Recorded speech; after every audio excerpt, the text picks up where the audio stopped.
Did you know the way we count isn't some universal law of nature? It's actually a totally made-up, flexible human invention. Today in this explainer, we're cracking the code on number systems. We're going to see how ancient empires built their math and discover why the numbers we use every day are literally just one out of infinite possibilities.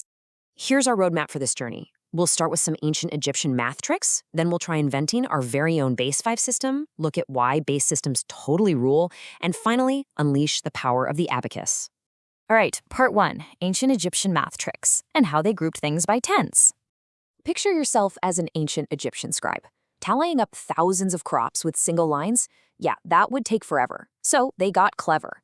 They used specific symbols for different powers of 10. A simple stick was 1, but 10, that was a heel bone. 100 was a coil of rope, and 1,000 was a lotus flower. So the number 324 wasn't 300 individual marks. It was just 3 ropes, 2 heel bones, and 4 sticks. Grouping by tens was a literal game changer. This brings us to a super important concept, the landmark number. Think of it as the foundation block for a whole civilization's math. In Egypt, you start with 1, then multiply by 10 to get 10, then multiply by 10 again to get 100. They're all powers of 10. You just find the biggest landmark that fits your number and group them together. Moving on to part 2, inventing a base 5 system. Are we speaking an alien language now? Okay, so base 10 makes perfect sense, right? Mostly because we have 10 fingers. But what if we completely ditched the number 10? What if we decided to group everything by 5s instead? It sounds totally alien at first, but the underlying logic is exactly the same. Welcome to a base 5 system. Let's actually build a base 5 system right now, from scratch, using shapes. 1 is a triangle. Multiply by 5, and you get a square for 5. 5 times 5 is 25. That's a hexagon. Multiply by 5 again, and 125 is a circle. See the pattern? Every new symbol is exactly 5 times bigger than the last one. So, how do we write the number 143 in this wild new system? Easy. We grab the biggest shape that fits, that's our circle, worth 125. Subtract that, and we have 18 left. The next biggest shape is the square, worth 5. We need 3 of those to make 15. That leaves just 3, which equals 3 triangles. Boom. 143 is just 1 circle, 3 squares, and 3 triangles. Math is just breaking things down into these landmarks. Which brings us to part 3, why base systems rule. It's basically order versus chaos. Why go through all this effort to create these multiplying landmarks? Well, look at the absolute chaos of Roman numerals. With Roman numerals, you jump from multiplying by 2 to multiplying by 5. It's a mess. In a base decimal system, the grouping is 100% predictable. That consistency means you can actually do addition and multiplication without your brain exploding. Check out how simple addition gets. Say you're adding 2 numbers in the Egyptian system, and you end up with 15 1 sticks. Because it's base 10, the rule is simple.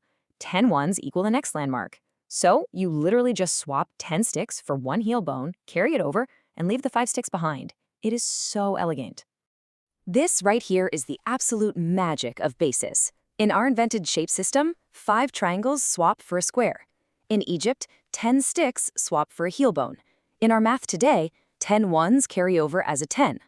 The grouping size changes, sure, but the underlying logic? Exactly the same. It's a universal truth of math.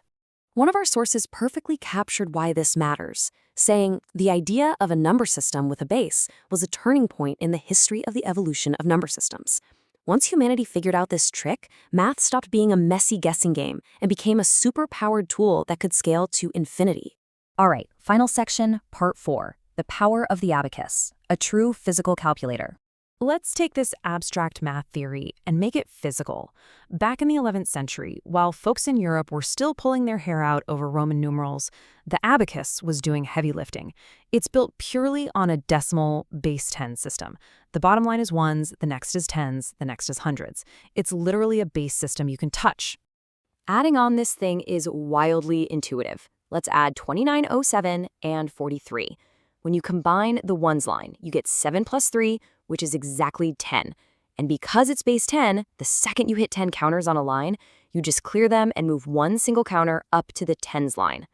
It's the exact same trick as swapping Egyptian sticks for heel bone. So we've gone from Egyptian heel bones to an alien-shaped language, all the way to the physical beads of an abacus. They all share the exact same mathematical heart. Let me leave you with this thought experiment. If all our math is built on this totally arbitrary choice of a base number, how much of what you learned in school is an unchangeable law of the universe? And how much is just because humans happen to have 10 fingers? Think about that next time you count. And hey, follow our channel for more mind-blowing explainers.